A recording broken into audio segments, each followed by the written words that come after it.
পররাষ্ট্র উপদেষ্টা তৌহিদ হোসেন আজকে চমৎকার একটা জবাব দিয়েছেন জয়শঙ্করের বক্তব্যের। বলছেন বাংলাদেশের সংখ্যালঘু ভারতের বিষয় হতে পারে না। তিনি বলছেন যে বাংলাদেশের সংখ্যালঘু ভারতের বিষয় হতে পারে না। রবিবার দিল্লি বিশ্ববিদ্যালয়ের একটি সাহিত্য উৎসবে বাংলাদেশ নিয়ে ভারতের পররাষ্ট্রমন্ত্রী এস জয়শঙ্করের মন্তব্যের বিপরীতে সোমবার তিনি এই কথা বললেন। সেখানে তিনি বলছেন ভারতের সঙ্গে বাংলাদেশ কিভাবে সম্পর্ক রাখতে চায় এটা তাদের বিষয়।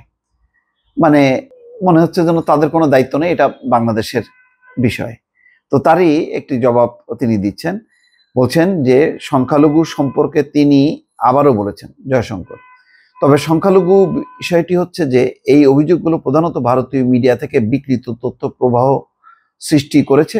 তার ভিত্তিতে এইগুলো বিভিন্ন জায়গায় বিভিন্ন জন বলে বেড়াচ্ছে। তার চেয়েও বড় কথা হলো বাংলাদেশের সংখ্যালঘু ভারতের বিষয় হতে পারে না। বাংলাদেশের সংখ্যালঘু বাংলাদেশের বিষয়। যেমন ভারতের সংখ্যালঘুদের সঙ্গে কি ধরনের আচরণ করা হচ্ছে সেটি ভারতের বিষয়। কাজেই আমি মনে করি হস্তক্ষেপ না করার নীতি অনুসরণ করতে হবে। এটা চমৎকার কথা বলেছেন যে তোমাদের মুসলমানদের সংখ্যালঘুর বিষয়টা তোমরা মনে করো না যে তোমাদের বিষয়। এ ব্যাপারে কি বাংলাদেশ কথা বলে? কথা বললে কি তারা সেটাকে মেনে নেবে? সেটা বলবে না যে আমাদের আভ্যন্তরীণ বিষয়? দেখি ওই যে এখন বাংলাদেশও তাই বলছে যে বাংলাদেশের সংখ্যালঘু চিন্ময় দাসের মুক্তি নিয়ে তারা যেইভাবে আগরতলা দূতাবাসে হাই কমিশনে যেভাবে হামলা করলো, কলকাতা মিশনে যেভাবে হামলা করলো, এটা চলে? সেখানে যদি কোনো মুসলমান নেতা ধরা পড়ে তাহলে কি বাংলাদেশ এরকম যদি করতো তো এটাকে কি তারা সাপোর্ট করতো? করতো না।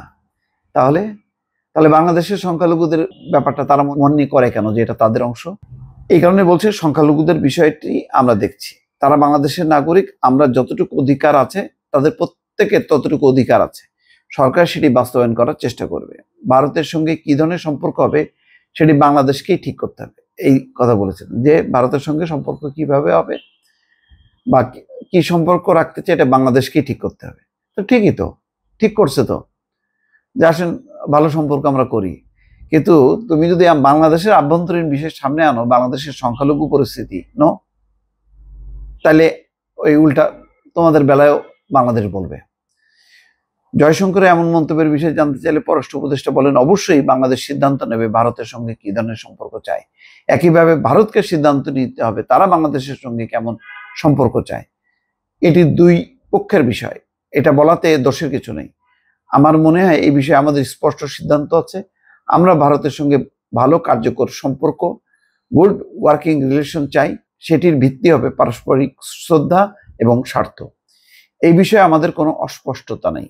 তৌহিদ হোসেন বলেন ভারত কেমন সম্পর্ক চায় এটি তারা সিদ্ধান্ত নেবে। তবে উনি কিন্তু বলেছেন যে বাংলাদেশের বিভিন্ন জন আপত্তিকর কথাবার্তা বলছে, সরকারের ভেতর থেকে ভারত বিরোধী কথা বলছে। আমি এই নিয়ে ন্যায় অন্যায় উচিত অনুচিত বিচার করতে চাই না। আমার কথা হলো এরকম কথা আমাদের এখান থেকে বলছে, ও তাদের ওখান থেকেও বলছে। কেন? শুভেন্দু কি বলছে? শুভেন্দু আরো তো ন্যাক্কারজনক ভাবে বলছে। অমিত শাহ কি বলছে?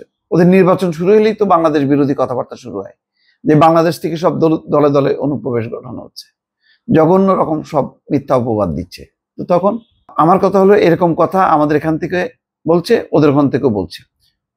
ওনাদের মুখ্যমন্ত্রী তো পারলে বাংলাদেশের শান্তি দল পাঠিয়ে দেয়, বলছে না মমতা, যে জাতিসংঘে কমপ্লেন করতে যাতে শান্তিরক্ষী মিশন বাংলাদেশে আসে, শান্তিরক্ষী দল পাঠিয়ে দেয়।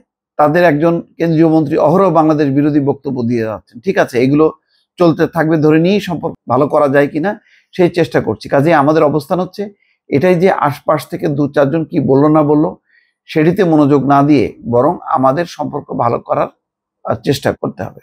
সম্পর্ক ভালো করতে গেলে বরং আমাদের সাবেক প্রধানমন্ত্রী ওখানে ভারতীয় আতিথেয়তা থেকে যেসব কথাবার্তা বলছেন সেগুলো তো আসলে ক্ষতিকর। মানে সাবেক প্রধানমন্ত্রী ভারতের আতিথেয়তায় থেকে যেসব কথাবার্তা বলছেন সেগুলো তো ক্ষতিকর, সম্পর্কের জন্য ক্ষতিকর।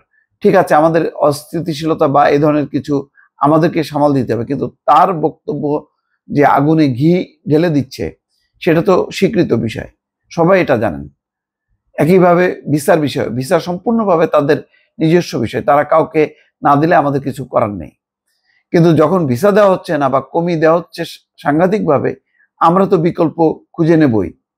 এটা কিন্তু পরিষ্কার যে ওই যে চীনের কুনমিংয়ে এখন অনেকগুলো হাসপাতাল রেডি করা হচ্ছে বাংলাদেশি রোগীদের জন্য।